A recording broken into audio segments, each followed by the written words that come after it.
सबैजनामा नमस्कार। आज मसँग यो एउटा मिटर हातमा परेको छ हैन, जुन एक्सिडेन्ट भएर यो चाहिँ वर्कसपमा थन्काएर फाल्दिएको रहेछ। अनि वर्कसपले चाहिँ सबै कबाडीहरू बेच्ने क्रममा यो मिटर चाहिँ कबाडीले किनेर लगेन रहेछ क्या। तर त्यो कबाडीले जुन फलाम तामाहरू बेचेको छ नि, त्यो भन्दा पनि मैले दाम दिएर यो मिटरलाई अहिले लिएर आएको छु। यो एफजेड V2 को मिटर हो। तपाईहरुलाई सम्पूर्ण कुराहरू यो मिटरलाई म पुनः सञ्चालन गरेर देखाइदिन्छु ल। यो चाहिँ मैले खोल्दै छु।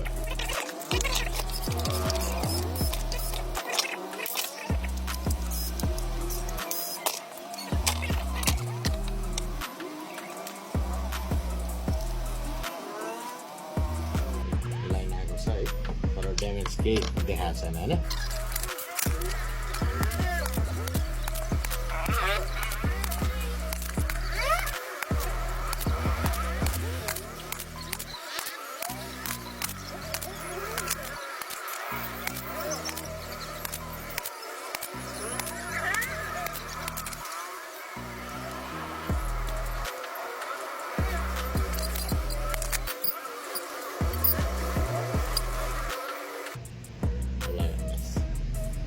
Cian, ini aja ya. Oh.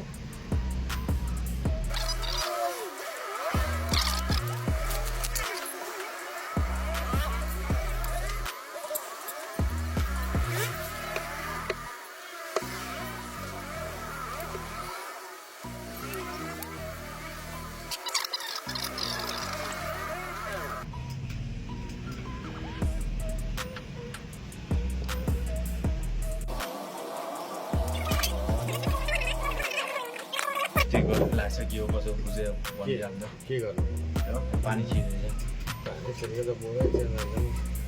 Board त यस्तो छ नयाँ अब पुरै नयाँ अनि ल कम्प्लिट भयो है। 71,000 रहेछ एफजेडको। अब यो 71,000 कुदेकोलाई पनि म थोरै कुदेको बनाउँदैछु गाइज। ल धन्यवाद। तपाईहरुलाई यो भिडियो मैले देखाइदिएको छु। कसैलाई यो यस्तो मिटरहरू टुटेर हैन थन्केको छ भने कुनै पनि वर्कसपहरूले नफाल्नु होला। कबाडीले पनि किन्दैन। मैले तर तामा पित्तल भन्दा पनि महँगो दाम हालेर किनेर ल्याएको यो। तपाईहरुसँग छ भने मलाई सम्पर्क गर्नु होला। म तपाईहरुसँग यो यस्तो खालको मिटरहरू फुटेको टुटेको सबै किनिदिन्छु है त। धन्यवाद।